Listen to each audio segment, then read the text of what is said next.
a homily by St. Augustine on St. John's Gospel, the New Commandment.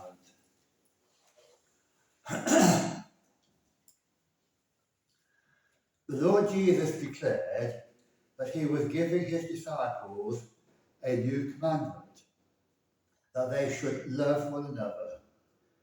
A new commandment, he said, I give to you, that you love one another. This commandment was already expressed in God's old law, which contained the words, you shall love your neighbour as yourself. Why then does the Lord call it a new commandment, seeing that it is evidently so old? Is it a new commandment inasmuch as it strips away the old man's and the clothes us in the new? It is true that the love renews those who hear, or rather those who obey, but not any love, only that love which the Lord distinguished from natural love by adding the words, as I have loved you. Such love renews us. We become new men, heirs of the New Testament and singers of a new song. This love, dear brethren, even in days gone by, renewed the holy men of the old and the patriarchs and the prophets. So too, in later times, it renewed the apostles, and now it renews the Gentiles. From the whole human race, all over the world, it creates and gathers together a new people, a body of the new bride of the only begotten Son of God.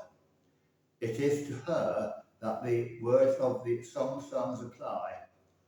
Who is she who has come up clothed in white? Yes, she is clothed in white because she is renewed.